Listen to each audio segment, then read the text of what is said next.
Welcome, everybody, to the Journeymen Lounge podcast.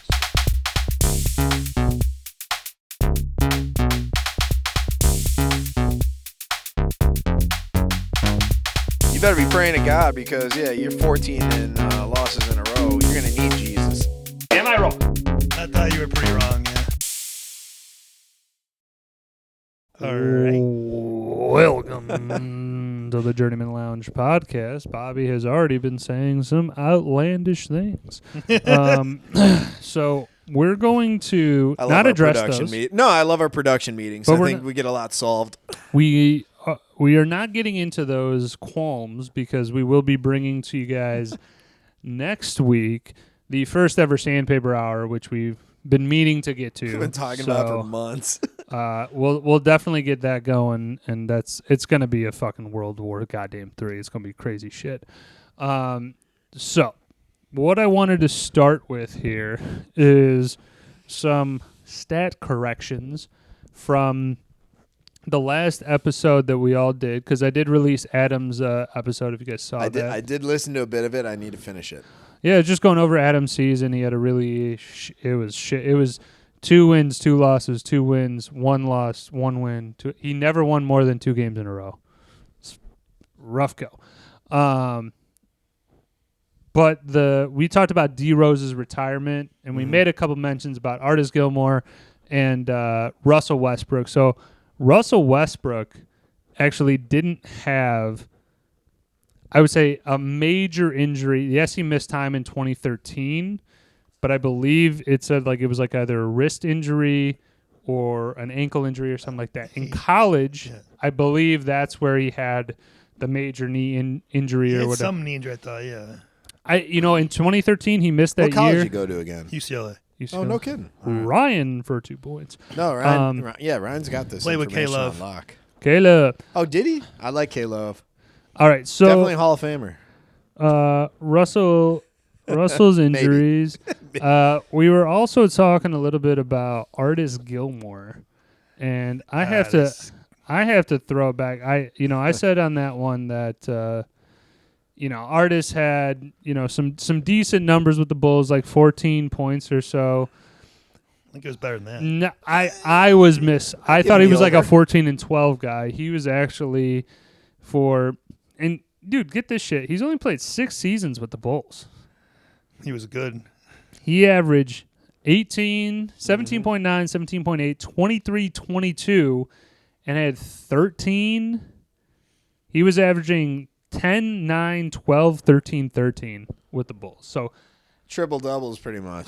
Not triple doubles, but just 18 and 13 in his last year with the Bulls. That's fucking great. That's really good. I kind of go with him as he's kind of now my front runner for. I think he might have the stats to get. Oh, they're gonna retire his jersey. As revered as he is. They haven't done it yet. But I'm trying to make a short list. I don't think it's worthy of retirement of a jersey, though. All I'm saying is with those stats, I think it's a little bit more enticing of an argument. Granted, as we went over, there's not a whole lot of other Bulls that would really get you going for that. But just a couple stat corrections for last week because I looked through it and I was like, what the fuck am I talking about? All right, results time, all right? Oh, I know I didn't win. So I tallied up. Drum roll. Hey, Christmas did you vacation. We'll get to this in a little bit after Yeah. So the regular season, I do want to just note a couple things. Mr. One, we didn't pick every single week. No, there was we a did. couple weeks that we missed. I think we took a break off around Thanksgiving. Ryan, I firmly believe you're a Carolina fan. I pick him a lot. Dude, you pick them, I'm no joke, at least Every week. 7 to 8 times throughout the year. Man. Real fan in Carolina there. Bobby, you had a rough go.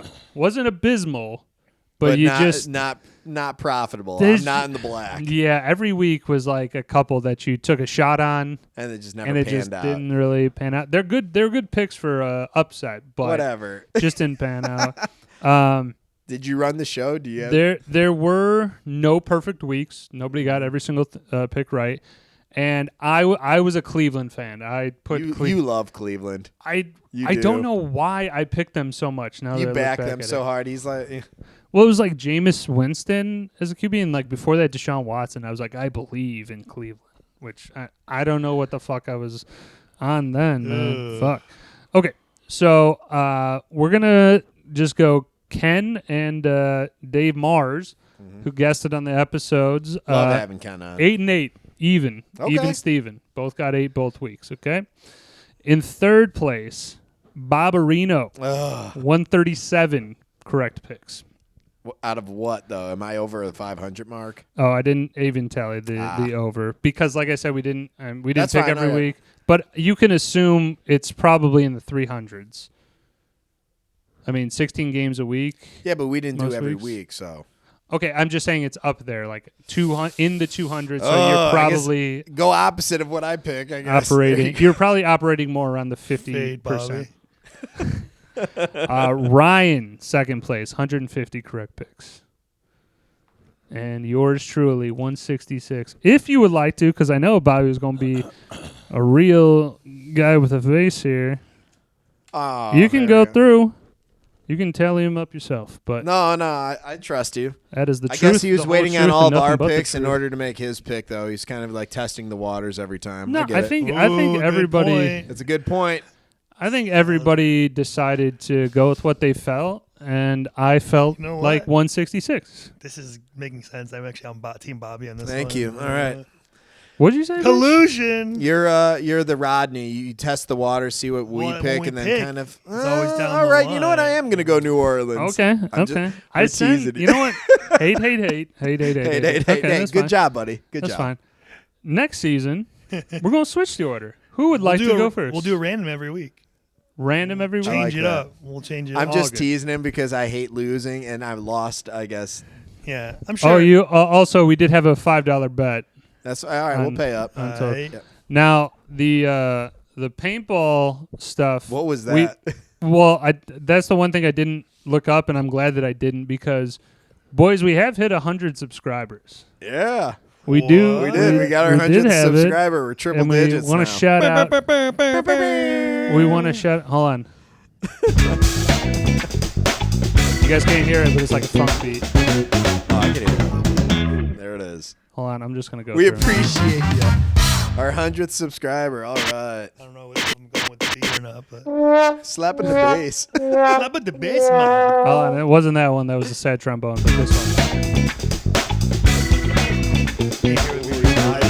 We do the Joe Rogan. I'm gonna play whatever instrument. It's all good. That was more for me than for All you right, guys. I enjoyed it. All right, Lunja Stihomanja. Dude, shout out. Appreciate this guy you. followed us. Go subscribe to him. He's got 13. My man. He posts some stuff. I hope you're based in the U.S. because I'm Dude, not his going picture is international. a Lady in the Tramp, though. So Pretty sweet. I like that. But yeah, dude, so we hit 100. And just a little background, we did do the paintball. Bobby found a paintball and was like, I'm going to shoot you guys. He was a crazy person. And then and then I'm not denying this. we also made a bet. I know that we made a bet. I'm going to go look through. I got to search I through think and that, through. honestly, if I recall it correctly, it was about our fantasy implications. Who did the best fantasy? I'm gonna stand by my story that I never was a part of this paintball. No, I know that, but I thing. I think you were No, here. but the reality No, is I don't think so. each one of us made it to the first round in our respective, made it through the first round of our playoffs and then lost second. Mm-hmm. All of us. So it's like, I'm not sure if we could really. You guys brought it up that one time, and I was like, "What are you talking about?" I don't remember. No, but I hearing think- that at I all. think Maybe we the did talk results about are- it It at was your like place. you guys had an episode, or two when it was No, but I just think without that me. we both hit the same result. We both got through the first round and we lost the All right, next. let me look So- it up, and then we'll figure out the paintball stuff because that's gonna be fun if I get to shoot Bobby. But it's gonna suck if he gets to shoot me. But whatever, I'm already on the IR. What can go? aim for the back. Um, Maybe it'll the pop it back. back into place. But Ooh. I'll figure the paintball stuff out. And Bobby said, "Hey, we'll figure out sending the paintball gun to the guy. If it doesn't work for whatever reason, we'll figure it out. We'll then. figure out our 100th and But, first. But yeah, you got to that be shit's- in the continental U.S. I've never been 48 paintballing states. for the record. And Really? It sounds cool though. Sometimes. I'm not the biggest fan. I've heard not the greatest story, like I've of heard, like, people it getting can hit. Yeah. The problem is, like, you are going to leave there, depending on the location. If you're out in the woods with your friends, you're walking out with ticks and probably other bugs that are going to eventually get on you. But then you also deal with those guys who are either, it seems to be, this is the gap. You're either 36, 37 on your second divorce and treating this like fucking Vietnam. Oh, shit. Or you have these 16, 17-year-olds that are in like ghillie suits and got like 7 different guns modded out that, know how to play. It's like, I'm just trying to run around and shoot people. These guys are acting like this is John Wick. I'm just trying to get my golden eye on. You know what I'm saying? And the other guys are, going through PTS. Sorry, maybe I'm generalizing, but it's just like I want to go out there with guys that really don't give a shit. I can tell you right now, I'm out then if it's the woods and ticks. Because they could drop like 6 or 7 shots that hit you before you like raise your hand. Like, yeah, you got me. It's not just like one. They'll be like, Because when I was younger, we did like airsoft guns. That was kind of fun. Hurt. It did hurt a little bit, but airsoft guns were fine. You just needed to wear sweatshirts and we sweatpants. just wear goggles. There it is. Yeah, that'd work. And obviously, facial protection. But yeah, that was cool. Random thoughts. Airsoft guns were the fucking best, man. Those were great. Shout out Aaron, producer. Shot his screen out when I was like 12 years old. It was dope. You shot his laptop? Computer screen out. Yeah, he was pissed. I bet. Well, yeah. Yeah, it was great. Wait, was it a computer he was using or kind of an old one? Okay, then yeah. How old were you? Like 12. Well, me and my cousin Michael, we set up the target a little too close to the computer. One got away from me. Why would you set it by the computer? I don't know, man. I was 12. I wasn't in charge of these decisions, okay? You know what would be a great spot to put it? Right by the window. Oh, you never did dumb shit when you were young? Come on. I'm just saying I wasn't in charge. Michael was a little bit older, so I'm assuming it was maybe his executive decision. Shout out Michael. I know you don't watch this, but You don't watch this. So one quick thing before we get into the NFL playoffs, the current stuff. Sure. Dude, we did Major League before. Bob Uecker died today. I know. I thought I saw that. I was going to say that. You mentioned it when I got here today. I'm a little sad, but It really sucks. 90 years old though, not bad. That's a pretty good run. It's a great run. That's I mean, very dude, for unfortunate. Mr. Baseball. I mean, One of my favorite reviews we've done. It was a good. Major great League was a movie. solid choice, but I mean, just all of his line. We will do Major League 2 at some point. Fuck no on Major League 3. It's not as good as Major League though. No, but Bob Uecker at least has more lines in the second one. That is true, but which it's I think he saves it enough. for me. However, the movie isn't an R-rated this time. It's like a PG. Right. Well, I mean, they had different directions. there's a litany of issues with Major League 2, which we'll get And into. Wesley Snipes was in jail for the second one, so. But yeah, we just gotta mention Not it. accurate. Yeah, he was. It doesn't matter. But yeah, just mention that and moving on. It sucks to die. Yeah. All right, so let's do Omar the Epps came in. Yeah, all right. NFL picks, or let's chat about the NFL real quick. Sure. If I'm being honest, I'm just going to give a kind of blanket statement here. Every game kind of went the way that I thought it would go. Except for the Rams. I thought Minnesota was going to put up more of a fight. Except for the Pick Rams, the Rams. and the Rams Texans. I didn't think the Texans were going to blow I don't think them anyone out. had Texans blowing But up. when Herbert threw 4 picks or something like that, and 2 of them I think got taken back to the house. It's Right. it's over. It's over. It's over. As a Green Bay fan, when we fumble our initial kickoff return, I mean, Bobby, I didn't that want pretty to. much I was like, and I'm done watching. Yeah, I didn't want to dive into it because honestly, funnily enough, I was thinking the exact same thing. I'm like, at what point does Bobby turn this off? Because it was rough for the Dude, our first. special teams has fucked us so many times in the postseason. I can't even begin to Didn't count. like Jordan Reed break his collarbone or something? Jordan Reed went down. Somebody else went down. Watson got hurt the week. Yeah, But I mean, in the game again, some of your bigger playmakers go down. yeah, no, I stopped Not- watching. By, lineman went down. Both Yeah. NFC North mid second teams. quarter. Yeah, that's tough. I mean, again, I don't think the scoring was really there in a lot of these. We were down 10-0 with like 7 minutes to go in the first quarter, and they had the ball. And I mean, again, I agree with you on the Vikings. I mean, that was now granted. Sam Darnold, when he has been in trouble, like when he was under duress with the Jets. He reverted back to his Jets day. Yeah, this is like prime Jets Sam Darnold, where like one pick comes, then he gets sacked, Then he, it's a another snowball sack, effect. then He a doesn't know fucking how to fumble. just stop the bleeding. It started with that locker room thing in the game before the last game. Or whatever of the season, they like put him on. They're like showering him. They put him on their shoulders or whatever. He was like, that's it for him. He's tapped out. Like he climaxed. Like he's done. Yeah. The next game he sucked, and then this game he sucked. He was like there was too much. Like the pressure, all of a sudden he felt it. Like I mean, I'm not gonna lie. In the Rams game, the Vikings offensive line looked like little children out there. Like guys just like doing a stunt and getting right in on Darnold. Now, granted, there were a couple times, because I did watch that game, where Darnold absolutely like held onto the ball too long or like ran in. But like those are acceptable sacks almost of like 2-3 sacks with that. 2-3. No problem. But then, he got sacked like 8 times. It's like there's no way you can put an offense together. And let's put this on the table. The Rams' defensive line and like call their linebacker core, they're not exceptional. They were like I said, they were cutting through Minnesota's offensive like protection, like it's really.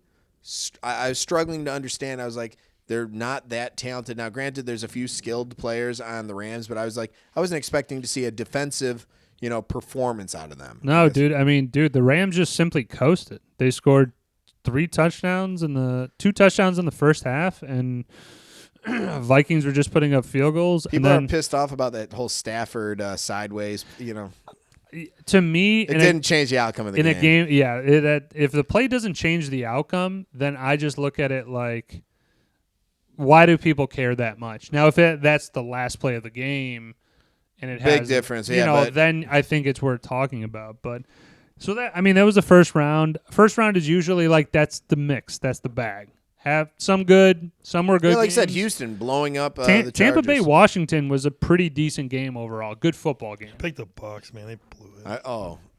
I think I picked. Oh no, I went on the Buck train too. Someone picked the Bucs with me. I don't know who.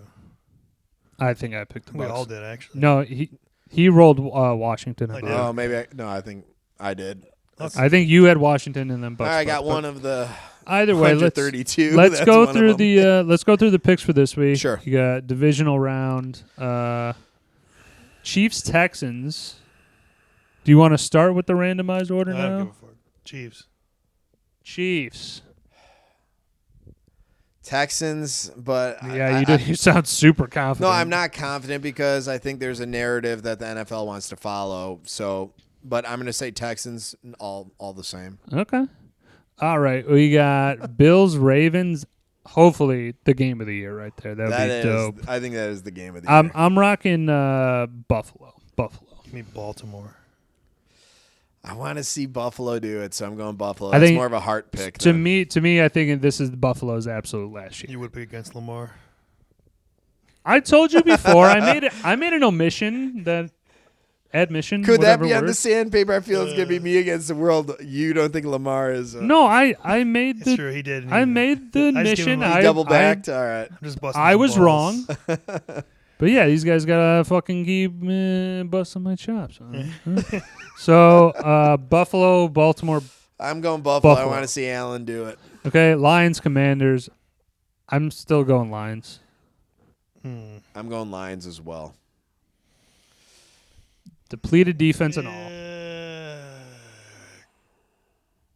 Do it. Commanders. All right, I like it. Eagles, Rams. I got the Eagles.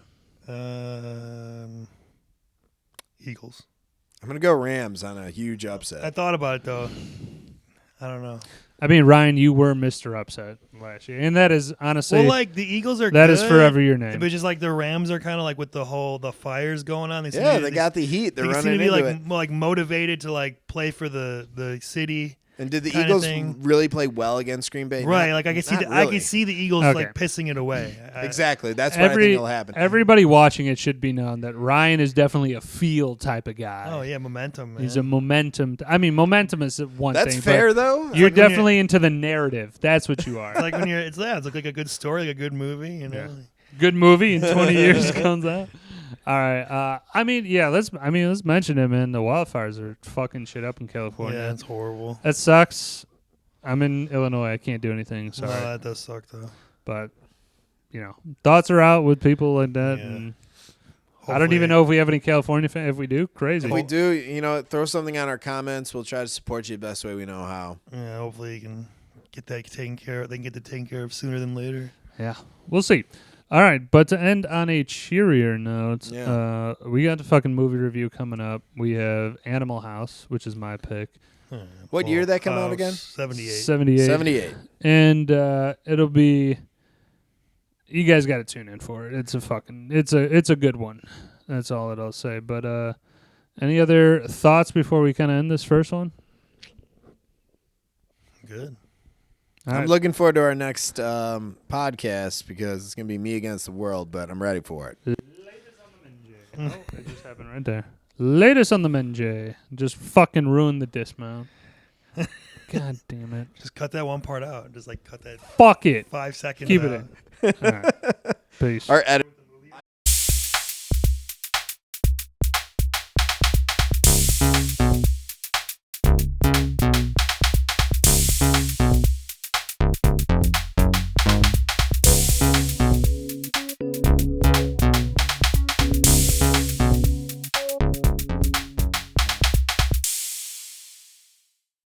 Sorry. All right. Welcome back to the Journeymen Lounge podcast. We got a good one here. We got 1978's National Lampoon's Animal House. It's just a fucking gem of a movie. Did you say gem or gem? Hey, it's a little bit of both. They say he's a real gem. He's a real gem. Animal House was the first theatrical release for National Lampoon magazine, which, if you don't know, National Lampoon is one of the most iconic Christmas Vacation comedy. Vegas Well, Vacation. I'm talking about the magazine that started as a magazine. I definitely recommend that you guys see A Futile and Stupid Gesture. It was a Netflix movie. Came out. Yeah, actually, that's my cue. What was it again? A Futile and Stupid Gesture. It's about the making of this movie, right? It's about the magazine. It's about the magazine and kind of how to operate it. They get pretty famous. Send me a people. text after this. I'll check it out. I have not seen the documentary. I think it definitely helps to pull the two universes together, because National Lampoon was a magazine that was run by a lot of people that had crossed over between Saturday Night Live, just a lot of comedians in general. And their basic thing, I think, to sum it up, which doesn't do it justice, but their main thing was simply that they're pushing the envelope. The magazine was wild. They had the one episode at the time, or one edition, where they had the picture of a dog with a gun to its head, and it says right below it, "If you don't buy this magazine, we will shoot this dog." They push the edge of comedy and do some crazy shit. So I definitely recommend that. But just to get a little background, National Lampoon started as this magazine. They started doing theater shows and stuff. Then they branched into these movies, which, if you don't know National Lampoon movies, where the fuck have you been for the last Fair. What are you doing? 50 years? So what do you do here? And let's get it out of the way first. There are some good National Lampoons. There are some horrific. Yeah, ones. they're straight to DVD, Christmas Vacation 2. Yeah, just a lot of raunchy. I hate when they do sequels and ruin the original. It takes away. It is what it is. But let's get into before I give the synopsis here. When did you guys watch this one? Because this is obviously 78. We weren't around when this came out. No, that's what I was getting to. Is where'd you kind of first see National Lampoon's Animal House? I believe my dad definitely showed me this movie and talked about it. Seemed like to me kind of the first important comedy, that he made it sound like. But after this, you kind of, comedies you kind of set the bar for comedies, if you will, I think very much so. This is the start of a lot of different people's careers, right? In terms of a specific brand of comedy. Didn't SNL really start to develop after this too? Well, SNL started in 75. Yeah. No, but I think maybe gained a lot of momentum. Probably. Sure, with Belushi in the movie, I'm sure. Let me just say that I don't mean it. No. I was actually answering your question. There is that 75 had all these big hitters that you know of. Chevy Chase, Bill Murray, Gilda Radner. Go down the list. There's a shitload. Dan Aykroyd. All these people are in that 70s era, 75 to 79. Lorne Michael got fired at 79, 80. No kidding. And then they noticed that the show was so shitty, and then they circled back and, hey, now you're the helm of the show and all that shit. Fucking hockey fight. You don't see that. I know. I'm loving it. Very Kick American. His ass, Seabass. Very American of us. I love it. Well, hockey is a Canadian sport for us, buddy. All right. So it's true. Look it up. So I'm just saying, though, is that there is a crossover, but then when the whole SNL turned over, Lorne Michaels is gone. All those, you only got Bill Murray, Chevy Chase, those guys for like a couple of years on SNL. Mm-hmm. Like they didn't have like 8-9 years on it or whatever. They went right kind of into the movies. And this is what I'm bringing it back to is, again, this is just like the start of that. 70 is their first theatrical release, and then the floodgates open. But Ryan, you were saying your dad. Yeah, so I was just going to say, it was like this and like basically Caddyshack were like his two movies were like, you got to see these movies or like whatever. Caddyshack, to me, we'll talk about it later or whatever at another time. It's fine. This movie I enjoyed more. And it's kind of, to me, kind of like, again, like sets the tone or the template for like comedies that are going to come where it's like, underage or like adolescent guys getting into shenanigans, maybe partying stuff. Always there's going to be drugs. There's always going to be random nudity in a movie, like they used to always have, and then like just kind of random shit happens. Raunchy comedy, right? It is the blueprint for a raunchy. It's not really much on like necessarily the dialogue and stuff like that. It's more of like the situations and things, I feel like. Mm-hmm. But so I say he definitely showed it to me, and it's not like a staple for me or anything like that, but I've definitely seen it multiple times, 3-4 times at least. Yeah. All right, Bobby, what you got? Very similar to yours. My dad actually went to U of I in college, and he was part of the Greek life, part of a frat. I saw this, I think, later on in my life rather than something that I was introduced to. But having seen it and then seeing the follow-up to that, so they did really lay a foundation and set the framework for kind of the raunchy college just type of humor and, stuff that you could almost like hardly get away with, I guess, even back then, which nowadays maybe. But I really loved it. I really loved that I got, I was able to witness this and see kind of how other comedians adopted some of the ideas, some of the principles that this movie put out.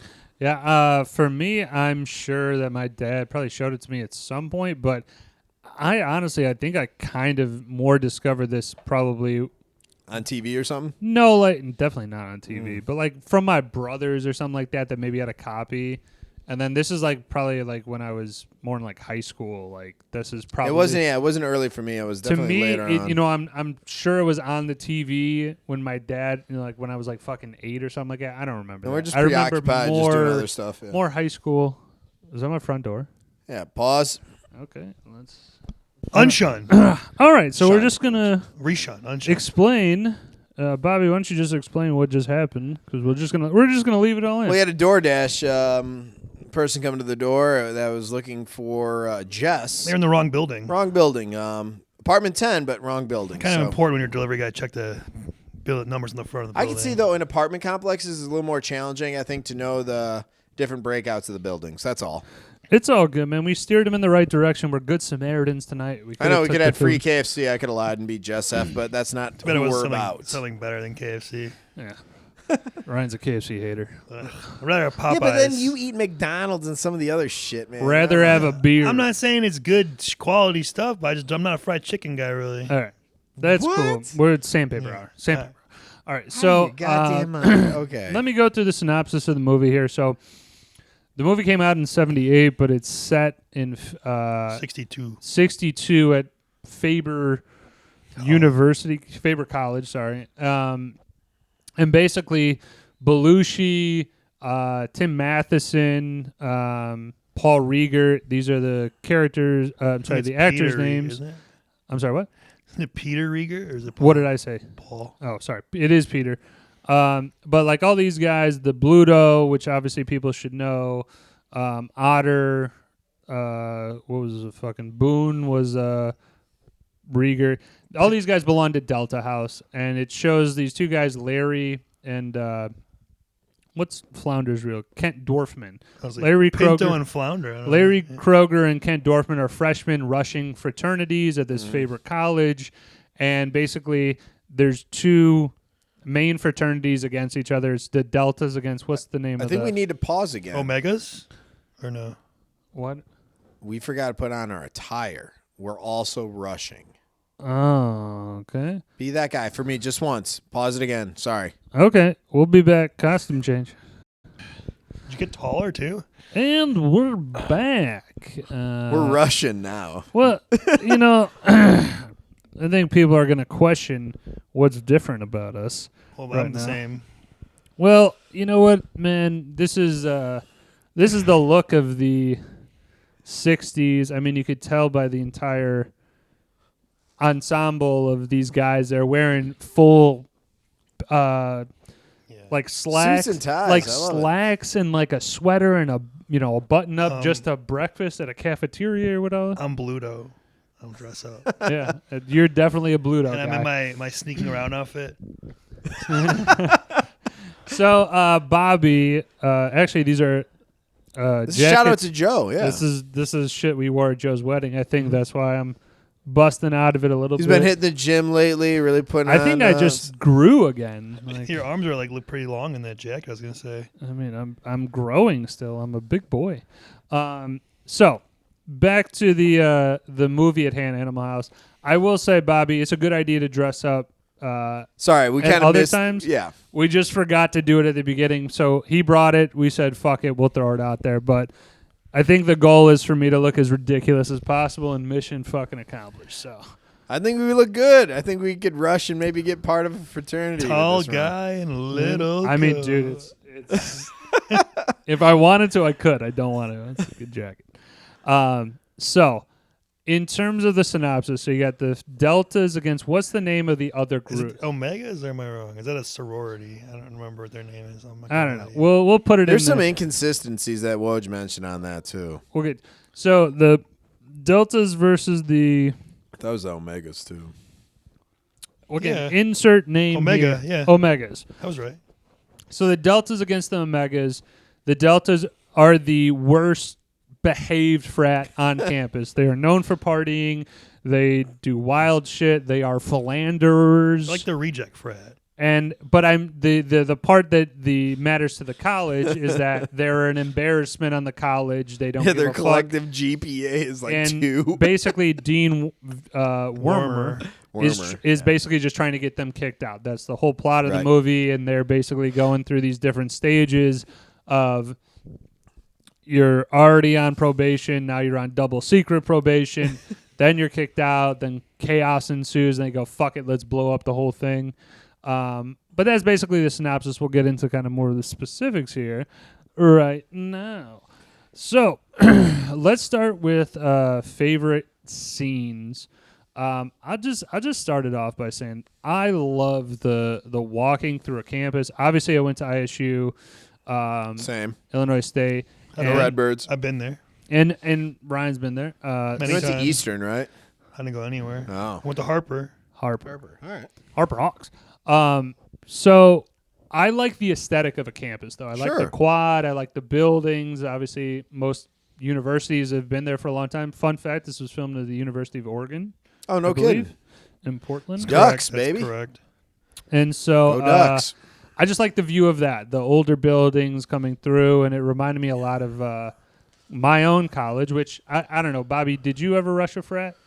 No, I got there as a junior, but I had a lot of friends. Like the Pike House was right next to where I lived, and I had a friend of mine I grew up with, and still on a fantasy football league with him that was right across the street from us. So I was pretty much invited to all the Pike, parties. Okay, cool. Yeah. I never rushed frat. I enjoy the idea of it, but I just was also like, I think we'd just be doing good my- frat brothers if we did a frat like back in college. I think I would really enjoy. I do kicking have it with you something guys. to mention to that later, which I'll bring up. I'm gonna do just two more, and then I'll switch it over Yep. to somebody, and then flip it back. Driving the motorcycle through the house.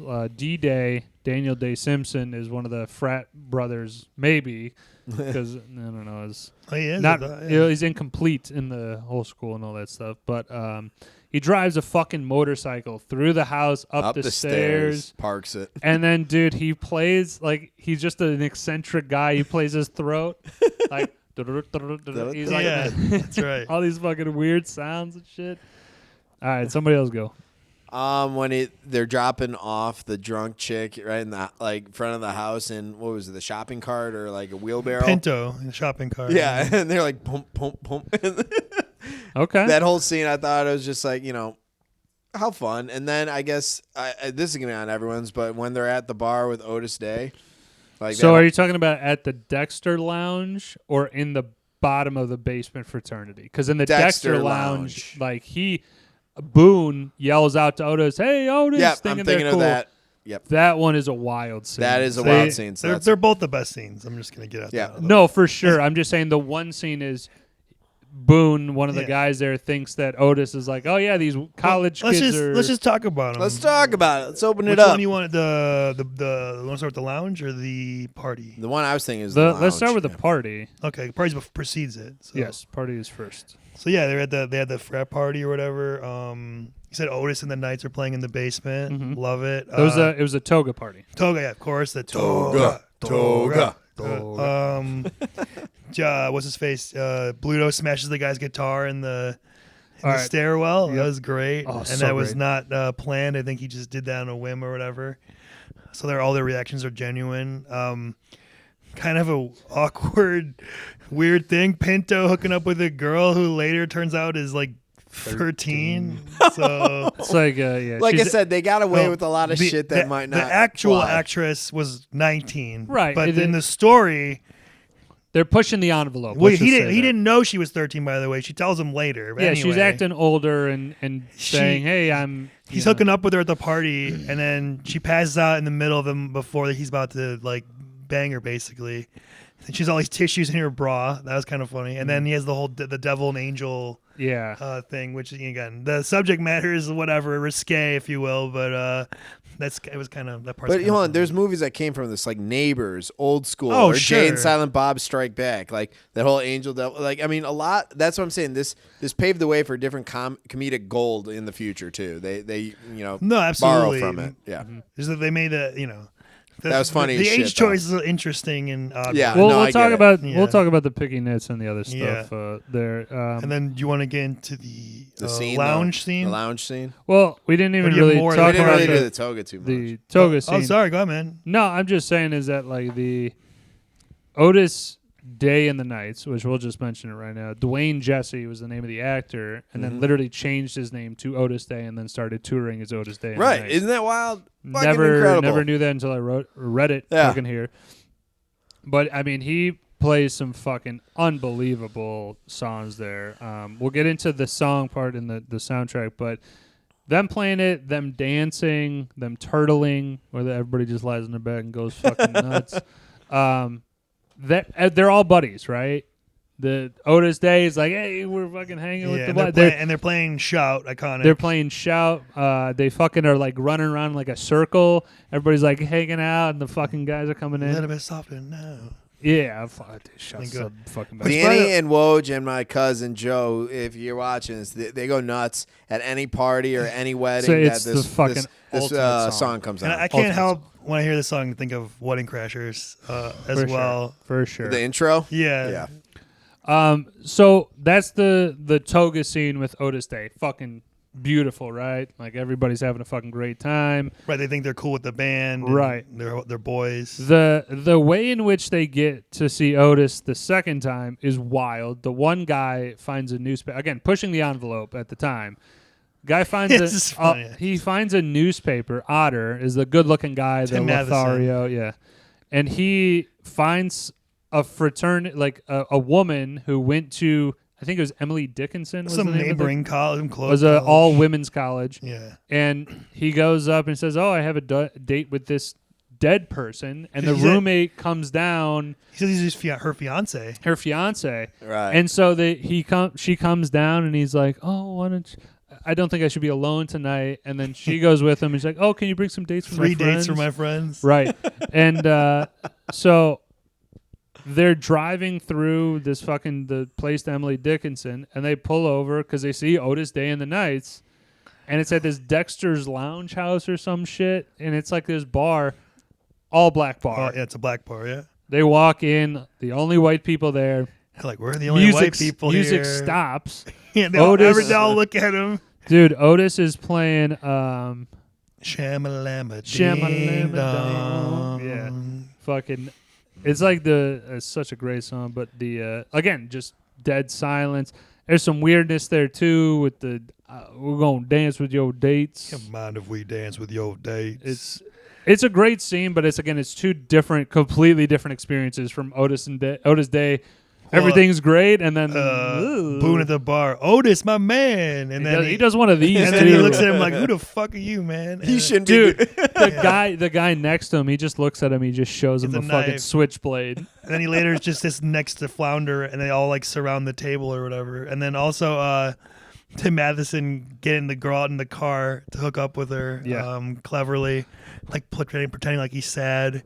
Well, yeah, we'll talk about the pickiness of that stuff. Oh, but that was great. And then I thought it was funny. But then by the end of it, they're like, the one guy's like, "If I was you, we would be leaving." And then they like haul ass into the car and kick her like half naked ass out of the car and proceed to hit every car in the parking lot of Flounder's brother's car, who's told to be careful with it. Don't get a scratch on it. Right? They fucked that. I car love those up. old cars. They're boats. Oh my god, those cars are sturdy as fuck. He hit like every car in it. It was still like going. You could run down a fucking cow with one of those, and you can still drive it home. I definitely got just a couple because again, in these National Lampoon movies initially, there's a lot of like quick 30-second scenes or whatever. Yeah.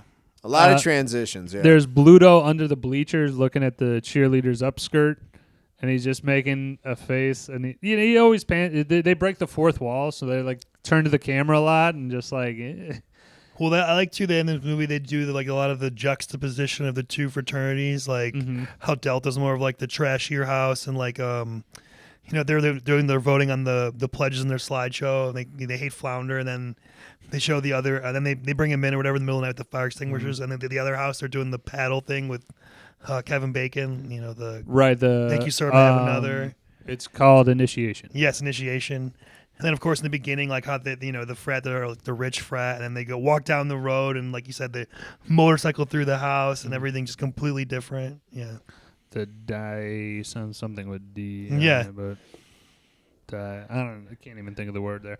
I got one that is so funny to me though is just one real quick of like Pinto, which is Larry Croker, one of the guys.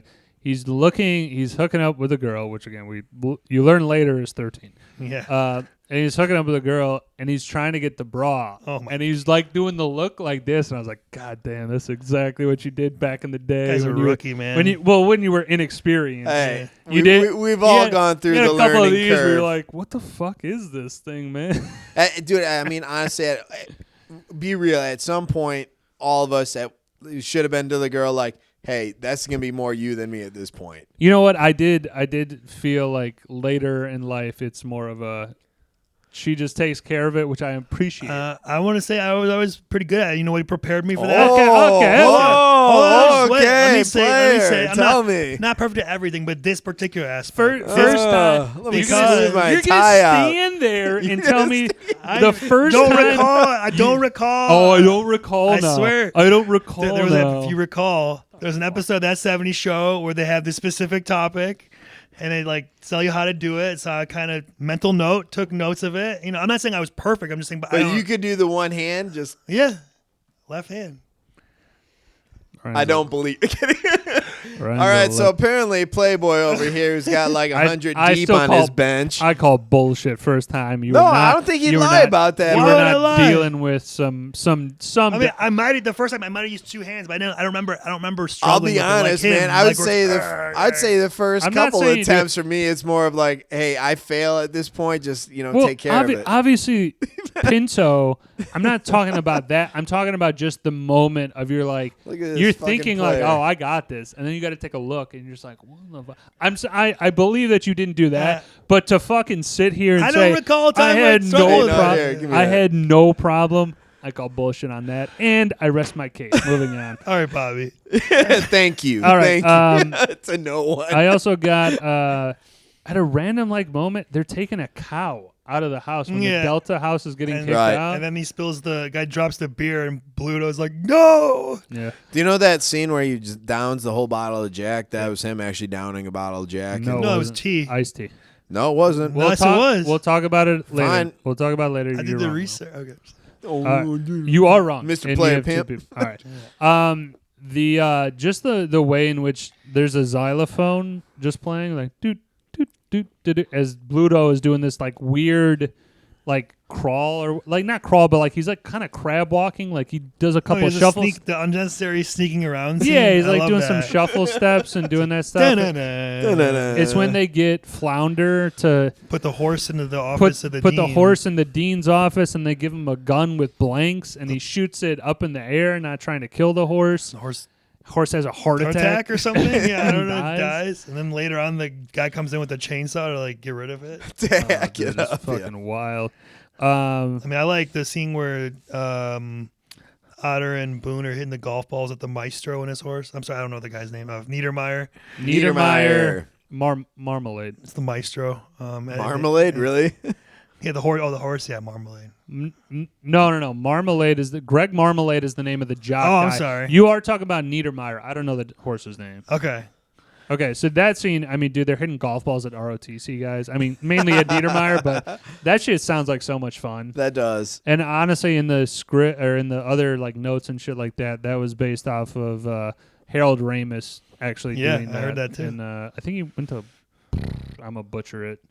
I have no idea where. I read that too. I'm not gonna say that.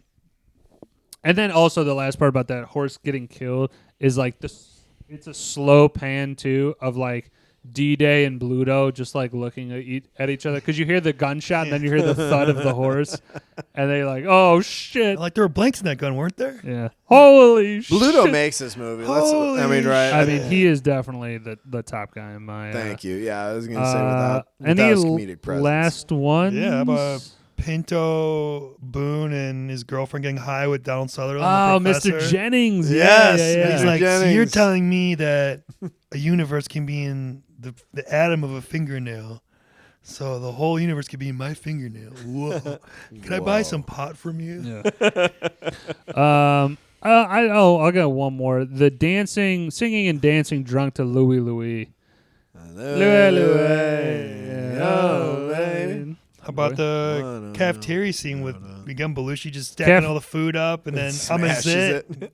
Cafeteria is easily one of the most iconic scenes. Like maybe not the panning. But am I a zit? Poof. Again, he came up with all that on his own and just. Oh yeah, I think dude. Let's be honest. I think a lot of this is freeform. I think right? It's got to be. It's a National Lampoon because the guys have a lot of background in improv. Like that's what it is. Like they're just good at going with it. Now, granted, there's obviously shit written down, but I agree with you, Bobby. There's got to be a good amount of this improv. I think we'd be remiss if we didn't, of course, mention the ending with the floats. I just put the parade and the ending. Let's just go through what couple things I like. Happen. Well, I mean, I'm kind of skipping ahead a little bit with not the categories. Somebody play the end credits where it says where everybody ended up. I like that.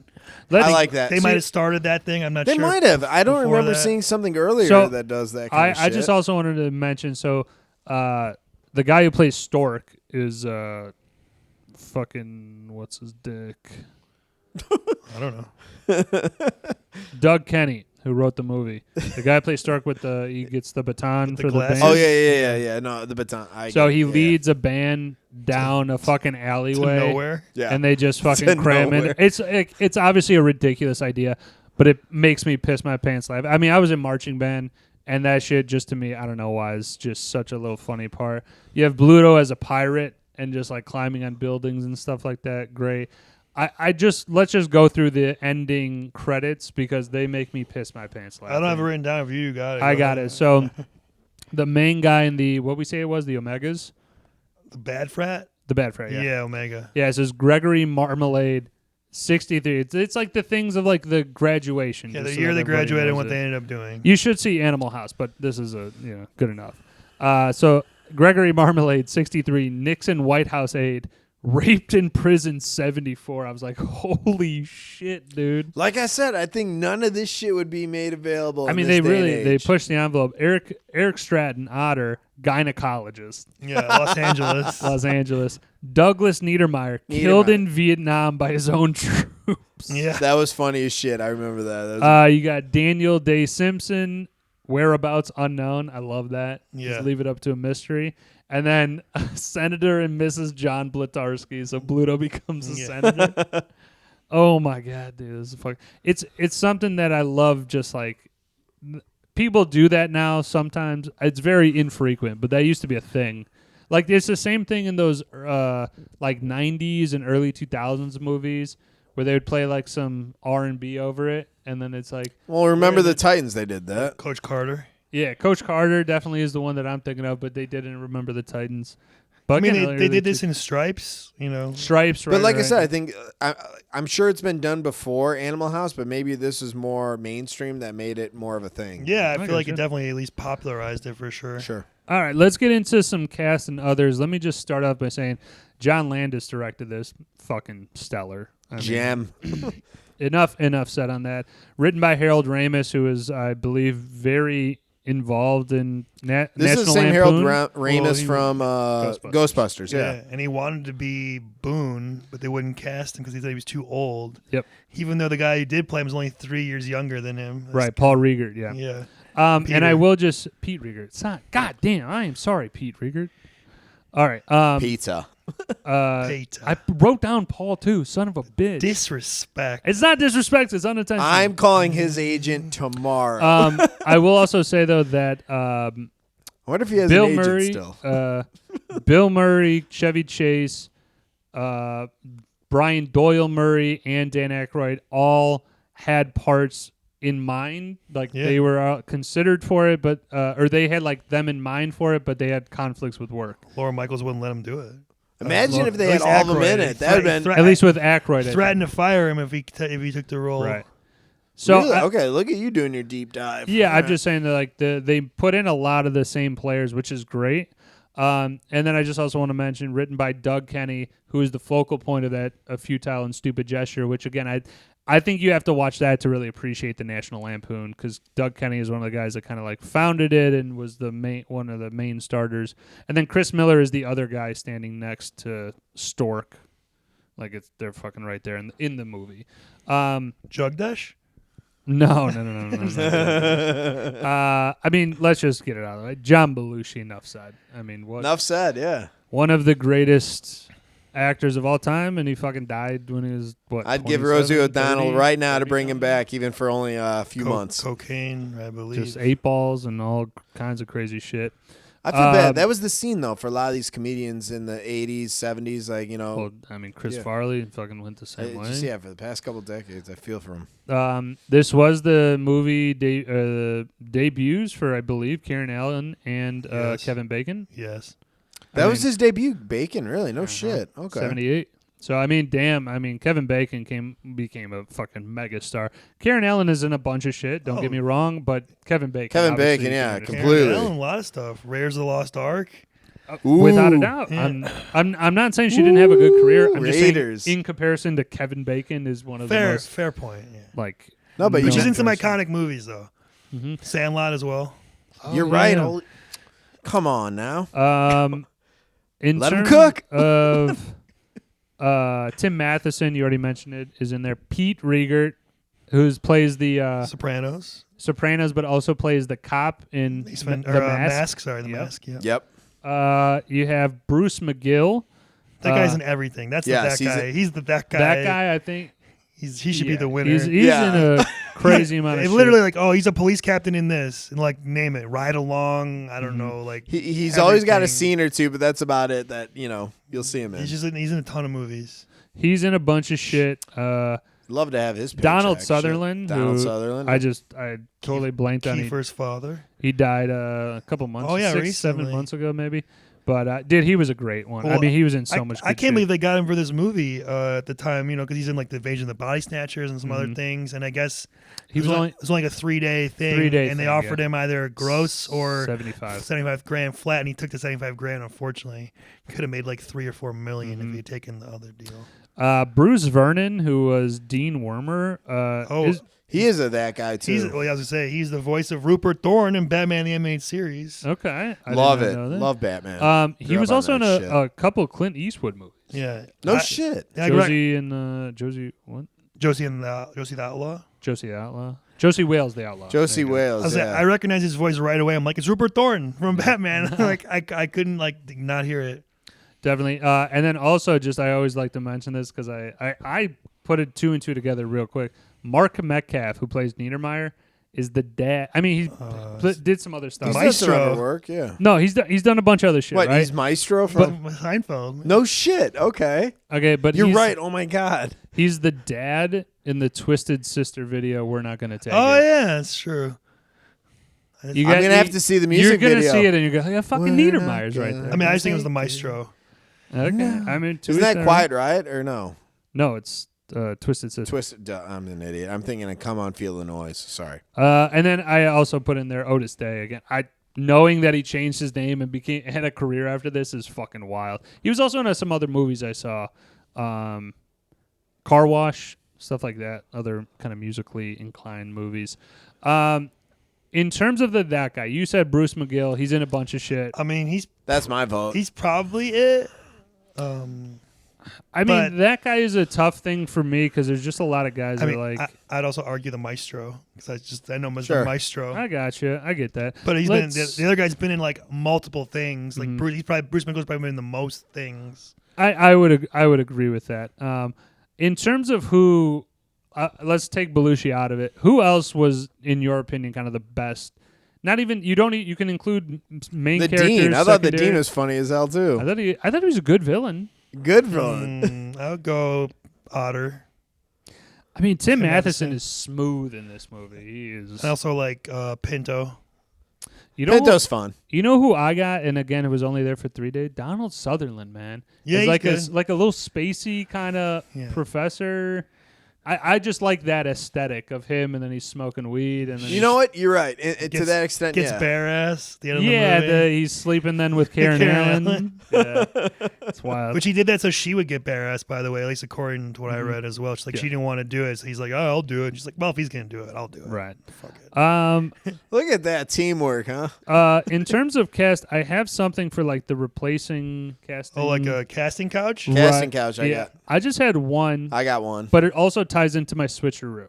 So just bear with me with that. Yeah. I looked it up. The dates should work with this.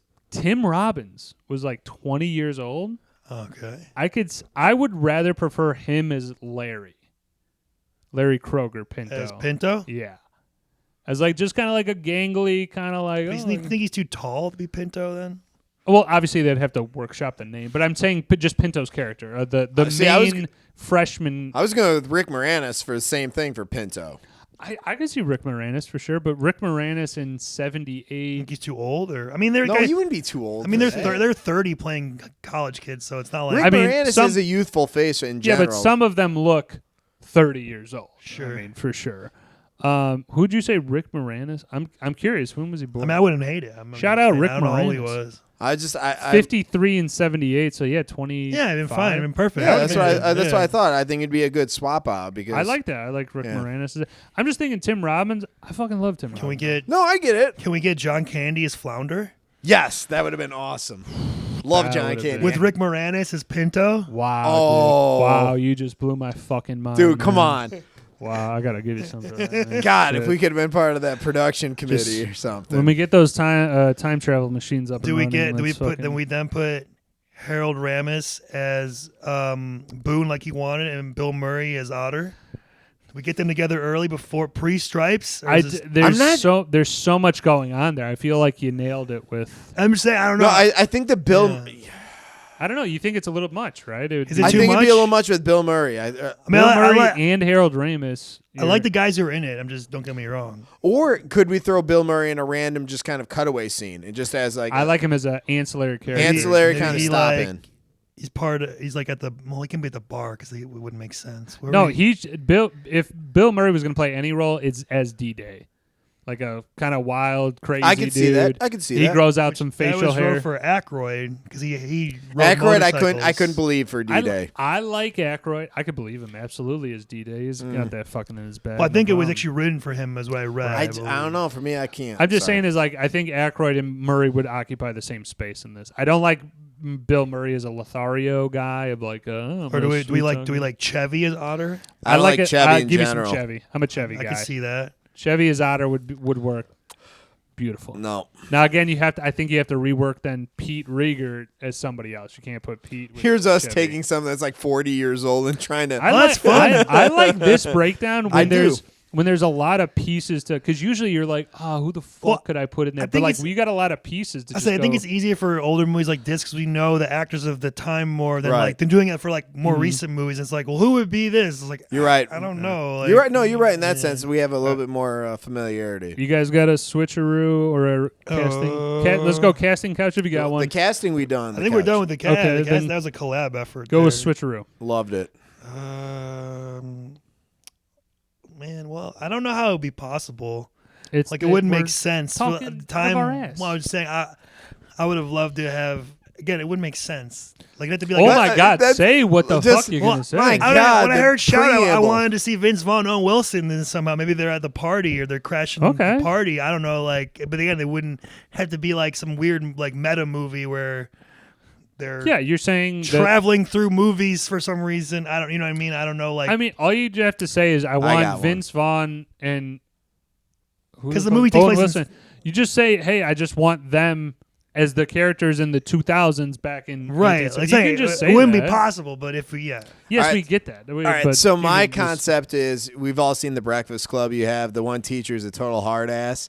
I want him to be part of the office of the dean's office, like maybe an assistant or like some type of admin role. And something goes wrong, he gets bumped down to a high school, and then boom, you have Breakfast Club, and he deals with Paul Gleason. Yeah. Fucking guys. It's funny you mention because he was in Van Wilder. He was like the exactly. teacher. So I was thinking that, but for Breakfast, obviously he's in Breakfast Club, but it's like have him being part of the dean's admin or staff, and then kick him over, and then you got Breakfast Club. So I like that because they have the same type of feel for being a dean. All right, I'm gonna go flip back a little bit. Soundtrack. Couple things up top. The old school kind of college alma mater song that you hear like throughout it. It's actually called Academic Festival Overture by Johann Brahms. As one does. Yeah, fucking, we know this. It's beautiful though. The music in this is fucking lovely. They have a lot of great scores. Well, I mean that's an actual song. I don't believe there's too many scores in this movie. Okay, I had a note. No, I don't have the exact melody in my head right now, but last night when I watched it, rewound it like 3 times. I'm pretty sure that during the scene where Kevin Bacon, where he takes the paddle, the midterm, the copy sheet, of it, whatever it is, they make the test with. Yeah. He switches it. Carbon copies. To fuck with the other. I think that same score is used in Stripes. It sounds like the exact, that wouldn't shock me. It wouldn't be either because Ivan Reitman directed Stripes and was the producer on this. What year was Stripes? Wasn't that 81? So it was right. So it's like before 3 years later. So Harold Reitman is part of both. Oh, sorry, so it wouldn't surprise me either. No, that's fine. But I found that interesting. I couldn't find any research about it or anything. But I just take a listen if you watch it. It's tough because the soundtrack will kind of identify like these songs because they use so many actual songs. Louie. I mean, fucking shout Louie. Shamalama Ding Dong. Let's see. Sam Cooke. What is the other? No other Otis Wilson. Wonderful World by Sam Cooke. One of my all-time favorite songs. It's without a doubt. And this, honestly, I just say this real quick. I mean, this movie is definitely a absolute bridge into why I like 60s, 70s, 80s music. Just tremendously. I mean, this stuff is fucking hits home for me. I don't know. You guys heard this one, Let's Dance by Chris Montez? Yeah. It sounds very close to Wooly Bully, right? That's what I thought it was initially. It is Let's Dance by Chris Montez, but it's Twisting the Night Away by Sam Cooke. Tossing and Turning. Tossing and Turning. Love that one. Shamalama Ding Dong. My Shamalama Ding Dong. Money, That's What I Want. You're my sugar. There's a couple ones I didn't even realize. Tossing and Turning by Bobby Lewis. I like that one. Hey Paula was the sound on the radio. It's like, hey Paula. It's like I don't remember. That's when that. they're getting high. They're singing it. Oh, it is? Okay, hey, it's in the bad Paula. Yeah, that's right. Paula by Paul and Paula. Great song. Go figure. The theme from A Summer Place by the Percy Faith Orchestra. I'm trying to remember exactly where that was, but my mind is drawn a blank. Is again, they're just using like these crazy pieces from history. What a fun, I guess, creative way of kind of crafting a movie from, even that perspective. I mean, I think back in the day, I think it was a lot easier to get crazy famous or very, very. I mean, I think right now you didn't have to pay so many royalties. Well, I think right now you can use 1800s music because I don't think that they're charging crazy amounts. Like if you want to use a march from the fucking 17th century, I think you can. It's just the more popular songs like a Sam Cooke, I'm sure that cost $200,000 now to use in a fucking movie. The Washington Post by John Philip Sousa was the last march as they're fucking everything up in the parade. And then I honestly, I haven't watched the credits in a whole long time, but in a very long time. There you go. I know how to speak words. The last song in the movie is Animal House song, which it goes through like nobody ever went to. Yeah, it just touches on all of the guys like. Talks about flounder. That was part of it. Like their collective GPA was like 2.1 or 2.3 or something. You're generous, man. A couple guys have incomplete. I love 0. that. The meeting, 0. The meeting with the dean. Pinto's 1.8. You are the top of the class. And you're the top of the class. All right, so what else we got on? I know I rattled through a bunch, but anything on soundtrack? Any other mentions? I think we got it. Sorry for kind of taking over that, but again, this is easily top 7 soundtracks of a movie for me, without a doubt. Wow. I think that's a statement, but okay. Let's get on to quotes here. I'll throw a couple out. You guys go. At the very first Omega party, Greg Mendelsohn. What's his name? Mendelsohn? That doesn't sound right. The Mega Marmalade. Party? Greg Marmalade. Yeah. Greg Marmalade goes up to Flounder and Pinto when they're Larry and fucking Kent. And he's like, oh, here, why don't you talk to all the losers over here? And he's like, Jug Dash? Jug Dash, the guy in the wheelchair and a fucking other fat guy. And then he's like, oh, we've already met. And he's like, super. Then you have plenty to talk about. It's like such that douchey fucking frat guy voice. Go ahead. Someone else throwing out. Let's go with. She's got a couple of Major League Yabos. Major League Yabos. Bring it back. Bring it back. Thank you, sir. I might have another. Shout out Nikki. See if you can guess. See if you can guess what I am now. I'm a Zit. Get it? Toga. Otis, my man. Mind if we dance with your dates? I don't have too many actual quotes. When the Playboy model ended up in the kid's room, and he's like, "Thank you, God." Yes, thank you, God. I like when they first meet Bluto. He's like, "Grab a brew. It don't cost nothing." Again, it doesn't. Movie obviously overall does not age very well, but Karen goes to Boone. She's like, I think I'm in love with the retard. I still chuckle at it. I don't know. It's funny. About at the end when the bench goes down from the float, she's like, you can take your thumb out of my ass now, Carmine. Oh, jeez. We got double secret probation. I use that all the fucking time. I do too. Dean Wormer is like, it's time for someone to put their foot down, and that foot is me. That's pretty good. That was pretty good. He's a great villain. That was a good monologue. Good impression. I do like this is a classic joke. I state your name. State your name. Yeah. I love when Bluto's going through and just giving him, you shall now be known as Weasel, Mothball, Pinto, Flounder. Then he doesn't give the names to the other guys. That's, probably cut for time, but whatever you're going to do. What else you got, Ryan? Throw some out. I tapped out. God damn! You went through a lot of them. I went through like 8 of them. Yeah. Shit, son. Thank you, sir. May I have another? Yeah. Kevin Bacon. He's smoking weed, dude. Pinto. He's like, I won't go schizo, will I? And then Mr. Jennings, Donald Sutherland comes back. He's like, there's a distinct possibility. Oh yeah. That is good. That was a good touch. Can I buy pot from you? Can I buy pot?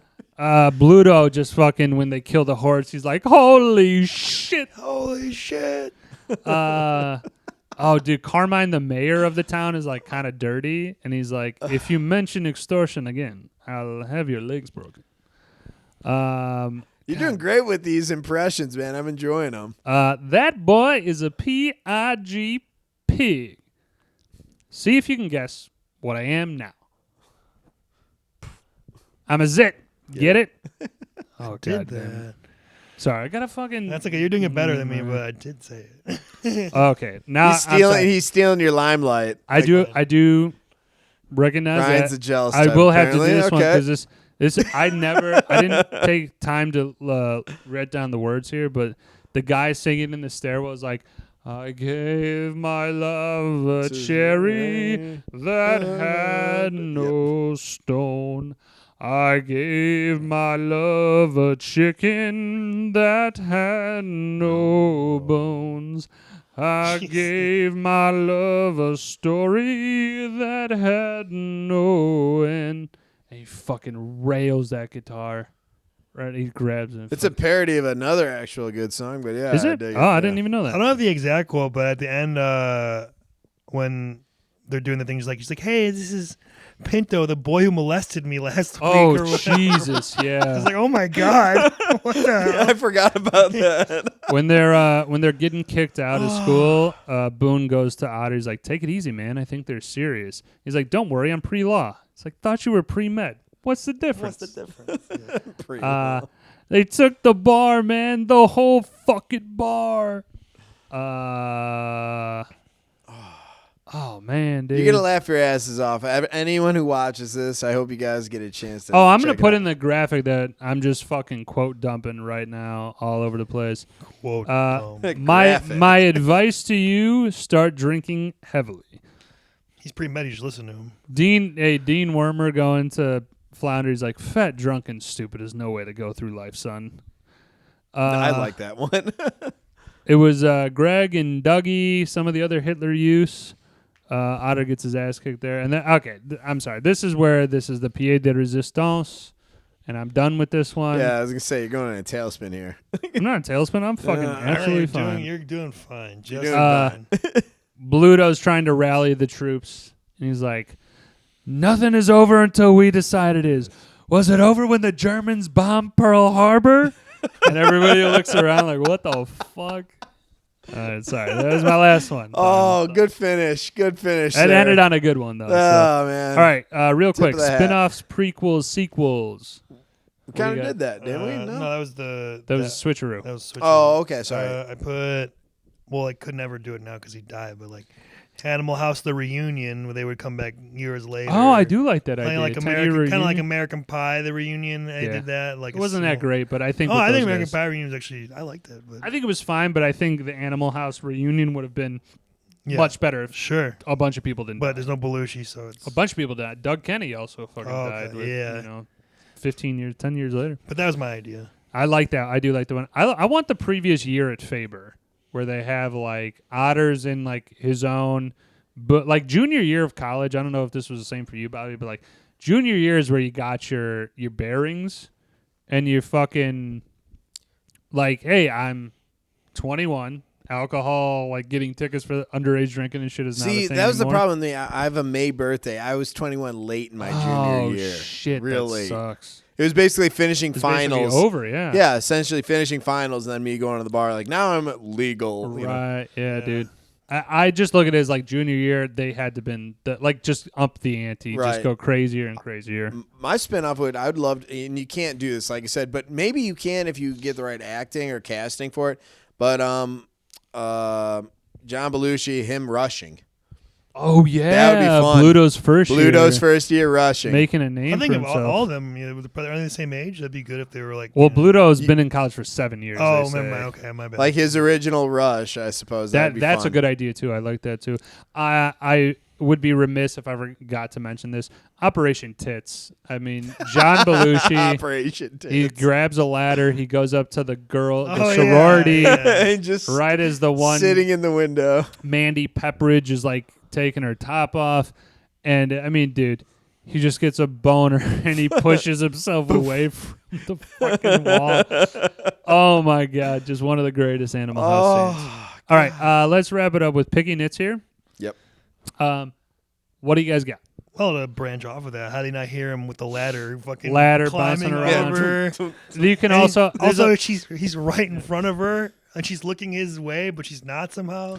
Yeah, there's obviously. You know what I'm saying? It's not like it's like a tinted window. There's like Mr. Reality over here, but that's the fun. No, thing but about movies. that's the Picky Nits about is you could have done from the side a little bit or something. Well, it's one thing like if he's that. like, his eyes are there. No, yeah, he's straight up middle of the window. There's a litany of continuity errors in a movie, as there are with a bunch of movies, but I don't think it takes away. Like you can see the mat where he falls is like pretty evident and stuff.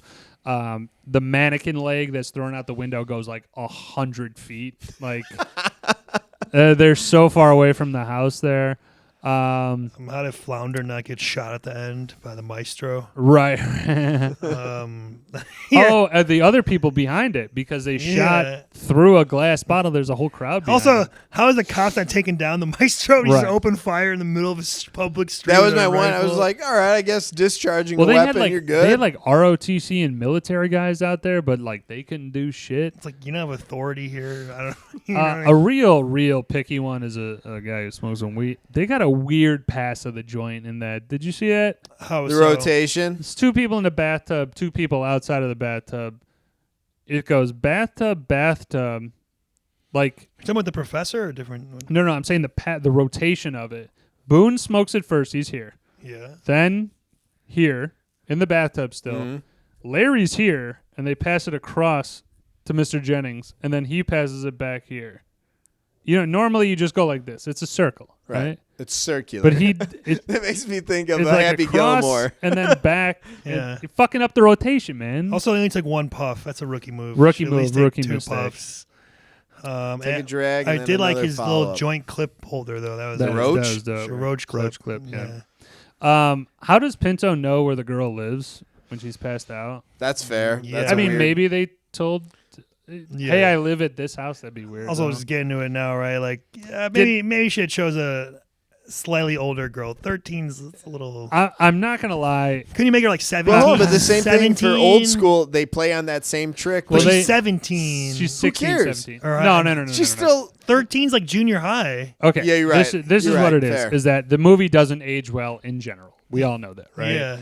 They push the envelope, the edge, because that's the whole thing of National Lampoon. Sure. Like the one guy in National Lampoon, Michael Donahue, actually like called in a bomb threat to a place as like a joke. Like that was his idea. You know what? of- Shit like that happened though back then, like randomly. I'm And just people saying that aren't, was like on the terrorist watch. That was the alert. dark humor, kind of edge, right? That's where that stuff kind of comes from. So it didn't age well, and then I'm kind of in the more mindset of like, you don't have eyes, dude. Like maybe this chick looks a little like, obviously they picked somebody who's 19 in this, but like I'm just like, if it was even questionable, you got to be like. I get what they were going for. I just think just make the girl just like I said 17, where it's like, oh, she's almost 18, but it's still not right. But it's or even 16. It's not. would It's be not a, as frowned upon. It's not good, but it's not right. like oh man, you're fucked up. Like even like I was watching Right to jail just with to, you. Quick, I was watching Seinfeld. They had a similar thing where they look at. Denise Richards is playing the guy's daughter. And she's 15. She has her cleavage. It's like, couldn't you just make her like 17 again? Like 15. That's like a sophomore in high school. That's kind of young. Like, Yeah, it's very, very young. Yeah. What was his name? Dalrymple. Yeah. Yeah, Russell Dalrymple. Yeah, exactly. How does nobody know of the fiance of a like? I know it's supposed to be set in 62, but like the dead girl's fiance just showing up and nobody else knowing it. Well. She said too when they're making out, she's like, I used to touch fall like this. She's like, I know. She told me. He's like, she did. So there's some like, weird stuff about like, how do you not tell him the age, that, hey, this is what my boyfriend looks. Even if he didn't have a picture in 62, I believe that. You don't have a picture. But, like, at least be like, yeah, he's 6'2" and fucking blonde hair. Like, and then this guy he shows wouldn't up. have found out that. It's really weird. Like, a little. And obviously, they're doing it to push the plot. But then it's also like, I got to say, man, your fiance just died. And this chick is just like, oh, let's fuck. Come on. Like, even the shittiest of people will at least give it a couple days. She's comforting him. Wedding Crashers. With those tits? Wedding Crashers. That's his. Like, he's like, oh, you still do weddings? Yeah, but I'm doing. I go to the cemetery when that's from Wedding Crashers. Oh yeah, I picked her up at a funeral. Call. Funerals. I do funerals now. I gotcha. Then Pinto breaks the window of the mayor's house, and none of the parents react. I know. Yeah, it's like, hey, want to come outside?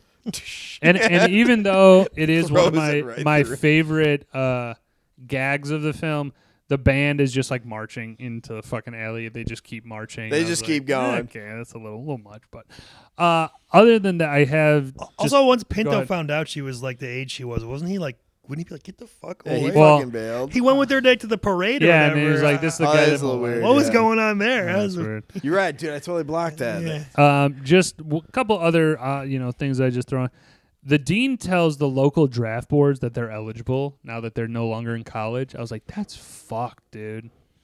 Just to go, hey, you can now contact this guy and he can for be drafted. Vietnam. Yeah. Did it matter if they were in school or not anyway? Or the Korean I think War, in this universe, I think it means like, hey, you can avoid drafting if you're in school. Yeah, was that a real thing? That's a real thing. I thought it didn't matter. No, if you were at college, that was like one of those acceptable excuses. Okay. Another thing, Otter brings the doctor's bag, like the old timey doctor's bag to the hearing.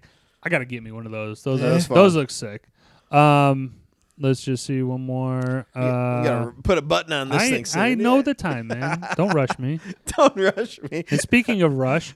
No, nicknames in this were fucking out of bounds. D-Day, sick name. Great Pinto, nicknames. Flounder, Bluto. The frat house was awesome. I don't know, like most frat houses. Total piece of shit, but yeah, fun. It was obviously disgusting, but like it looked like you lived in a horrible place in college. Side note, my friend went to Southern, and they had the Animal House there, like in reference to this movie. Oh yeah, I think it was where Belushi used to party or something. Maybe. His brother, not John Belushi, Jim Belushi. Jim. Gotcha. So like, yeah, it was kind of like a dumpy house like that. A party at one time. It was fun. One more thing before I say the last thing. Here, and we get to ratings. Yeah, there it is. So Jim Belushi John Belushi during this filming, he was like kept away from the actors. Landis wanted him to stay sober. Yeah. And all the Animal House guys, they're notorious stories for them partying throughout the entire fucking movie shoot. So, and that to go with that, like you were saying, the whiskey bottle filled with iced tea. Okay, I thought it was for that very reason, because they wanted to keep him sober. I bet you Belushi could have done that easy. I bet Belushi could have switched it out. I read it at IMDb. So. See, now I thought, from my understanding, maybe this is just for word of mouth, is he slammed that whole fifth of Jack, and then he went to his trailer, and you didn't see him for 48 hours. Oh, maybe. Unless I read on the internet. The internet could be wrong. Right. Definitely true. It's the internet. Yeah. And so we were talking about earlier in the episode about like rushing frats and stuff like that. I didn't feel like frat was like an integral part of college. I was like, I had more fun just like fucking around doing other shit. I would have rushed a frat though back in like the 70s, like 60s and 70s. I think just more for the point of like it's like this is what you do in college. Like you go to college, you do like it's more of a normal thing. When I went to school, it wasn't like so you're joining a frat. It was like obviously a choice. But back then I think it's more of like that's what you do. I don't know. That was just my last thought. I kind of would see myself maybe rushing frat, but like I said, I would have to be set up at that school. I wouldn't step in as a junior. There's no way. And if I went as a junior, I'm not rushing either. I'm in or I'm out. I like that though. If you're just like, hey, am I cool or not? And then they go, yep. Because I'm not gonna take that freshman bullshit that they endure. Very, very. The hazing is obviously wild and rampant here. Because I'd be taking it from someone my own age. Wasn't Adam in a frat? Adam wasn't a frat. I mean, Adam's episode that we just put out before is great. But yeah, we talked about football, fantasy football. I don't know. He wasn't. He went to Eastern, right? I think. No, he went to some other school. Western, maybe. I have no idea. If I know. All right, so I'm done with Animal House. I had to proverbially, and proverbially blow my load on that because Animal House is easily one of my top 20, 15. I don't even know. I got to stop saying numbers that I can't back up. It's up there. So let's get to ratings for you. I'm going to go with this is an own. This is, again, a raunchy comedy that really kicked everything off. It obviously, again, you have to have a particular taste. You have to have some darker humor type of taste. You do. If you just like, hey, I like Kevin Hart. Or be open to whatever, it. Don't be PC and just kind of enjoy yourself. It's definitely an R-rated movie for a reason. I would say, again, own it. I thought that I fucking owned this movie, and now I'm getting thinking it's another thing of Aaron owned it actually, and I just thought that I did, and then he's like, this is actually my fucking copy, dummy. It also could be in that pile of shit over there. I am going with a 9.9. Wow. Okay. All right. 9.9. You have nostalgia for this one. The continuity errors don't ruin it for me. I fucking just love the way that they All just right, you don't want to give go a next? fuck. All right. Like I said, for me, I would say stream it, but I would say stream it in its original format. So maybe you couldn't, or rent it. Like I'd spend $2.99 on this. I don't get what you mean. Stream it in. Like your I wouldn't original watch form. it on cable because they wouldn't show you. Yes. So stream it in its original format or rent it. Don't watch it edited. $1.99 or whatever. If you have a Friday night that you're just chilling or Saturday that you just want to kind of kick your feet up, this is definitely it. My rating, I'd go like an 8.4 on this. Okay. I thought it's funny. It gets you what you want. It promises what it delivers, but there is just, like I said, it's an older film, and I love the idea of improv and kind of free form to it, but there is a lot of just kind of questionable stuff, and it's just like, it's fun and like cool and all, but it was just like, didn't add much to the plot. It was just, It's for shock and awe, for sure. Yeah, exactly. Yeah. And maybe that's, and I could enjoy that, but it's like, to a certain extent, I think you're right. Like, and there's another one and another one. It was just like, so there's a few different misses, but I love this. I think it's a funny fucking movie. 8.4, good call. Okay. Stream for me. Okay. I do own it, but I think it was my dad's. But yeah, I don't know. For me, like, I like it, but I don't love it kind of thing. Like, I can appreciate it, and it's like, I've seen it, like I said, maybe like 3 to 5 times in my life, and like every, whatever years, if it's on, I would maybe watch it, but I'm going to go 7.8. Like I said, it's good for me, but it's not like a staple. I don't have nostalgia for it. But there are like a couple scenes I really like the Otis at the bar, the lounge, and the fraternity scene in the basement with the toga party, the cafeteria scene. And, a lot of good call-outs, yeah. But yeah, I mean, soundtrack it saves it for you, but like I think you're rating it definitely higher because of the Sam Cooke Otis Day. Yeah, soundtrack's solid. Yeah, I just think for me, for like as far as like comedies go, there are like just like a lot more that I would put in front of this for me. In general. This just has a bunch of what is it called, vignettes or something like that? I think there's a terminology for it, but it's like maybe not vignettes, but like it's very quick scenes, quick cut. We're doing here. You're like, if you don't like that style of film, it's really, I can understand some people going like, it's not my favorite. But yeah, like I just, like you said, I think I didn't see it till maybe like high school, and like it wasn't like a go-to for me, if you will. No, I totally get it. And I would be kind of shocked if somebody in high school was like, Animal House, I'm gonna go to. I saw it for the first time in high school, but I didn't really like fucking love it until I was in college. And no shit, I could fucking chug a whole bottle of Jack. Like, fuck yeah. Ooh, Jack. Man. Good times. All right, so as we said in the beginning, we're not doing a movie review, but we are going to tease it here. Yeah. And next week starts the sandpaper hour, though, that we'll do instead next week, where we're just going to fucking rip each other apart with our words. So 2 weeks from now, we have a category that we're getting on. We're going to do Scorsese movies. I'm going to start us off slow clap with my favorite movie ever, Goodfellas. So it's going to be, I'm just going to say now, The clock's gonna be off. Buckle up. It's gonna be like an hour and a half review of dude, just Ryan. I gotta. I'm either gonna just charge all the batteries, or we're gonna have to plug that bitch in. Well, and it's gonna be good too because the Super Bowl won't be for like another week. Cause it's like a 2-week thing. Sure, there's a delay. So honestly, and we have 2 weeks now to prep for it too. Like in theory, obviously outside of the sandpaper stuff. So I kind of like that we're doing it. I could see you coming in here with honestly pages. Yeah, I think we'll really deep dive on that one because again, when it is someone's favorite movie, I mean, I think even with like semi-pro, I'm pretty sure we went like a full hour 35. And on a comedy, I think that's right where we're at. I'm thinking 2 bills for sure, 2 hours. Maybe. Yeah, it's going to be a lot of prep work on my part. But yeah, we will. Again, it's going to be thorough. I think everybody will definitely appreciate that. But like I said, it's one of Ryan's favorites. That's why we're Journeymen. We'll give you something. Try. We'll definitely have a 2 or 3 table act outs. I'm ready for your 12 pages of single spaced. Ryan's gonna give a fucking dissertation on fucking. He probably could. We could go to filmography school and he could probably just do this no problem. All right. Oh yeah. All right, Phil. Back to you in the studio. All right, Monty. Yes, sir. No. So for the Journeymen Lounge podcast, we will definitely be back at it next week. We got some good shit coming up. And again, thanks for fucking 100 subscribers. It's pretty dope. Here's to 2.